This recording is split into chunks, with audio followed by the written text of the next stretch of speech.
বেশ কিছুদিন হলো জাতীয় দলের হয়ে পরিচিত ছন্দে নিজেকে মেলে ধরতে পারছে না সাকিব আল হাসান। ভারতের বিরুদ্ধে চেন্নাই টেস্টে প্রথম ইনিংসে ব্যাটাতে প্রতিরোধ গড়ার চেষ্টা করেন বটে, তবে নির্ভরতা দিতে পারেননি দলকে।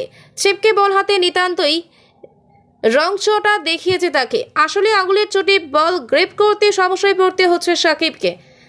এমন প্রসঙ্গ সামনে চলে আসে। এমন পরিস্থিতিতে কানপুরে দ্বিতীয় টেস্টে সাকিব মাঠে নামবেন কিনা সে বিষয়ে অনিশ্চয়তার বাতাবরণ তৈরি হয়। এরই মাঝে বাংলাদেশে ক্রিকেট মহলকে নাড়িয়ে দিয়ে নিজের অবসর নিয়ে বিরাট মন্তব্য করেন সাকিব। বৃহস্পতিবার অর্থাৎ কানপুর টেস্ট শুরুর আগের দিনে সাকিব জানিয়ে দিলেন মিরপুরে দক্ষিণ আফ্রিকা বিরুদ্ধে টেস্ট ম্যাচটি হবে তাঁর কেরিয়ারের শেষ টেস্ট।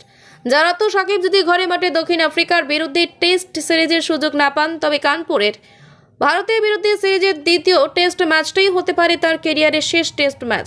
আরও উল্লেখযোগ্য বিষয় হলো সাকিব আন্তর্জাতিক টি-20 থেকে অবসরের কথাও জানিয়ে দিলেন।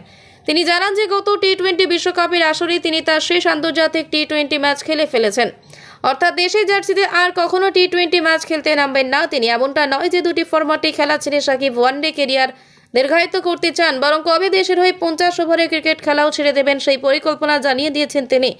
সাকিব স্পষ্ট করে দেন যে নতুন বছরের শুরুতে অনুষ্ঠিত হতে চলা আইসিসি চ্যাম্পিয়ন্স ট্রফি হবে বাংলাদেশের হয়ে তার শেষ ওয়ানডে টুর্নামেন্ট।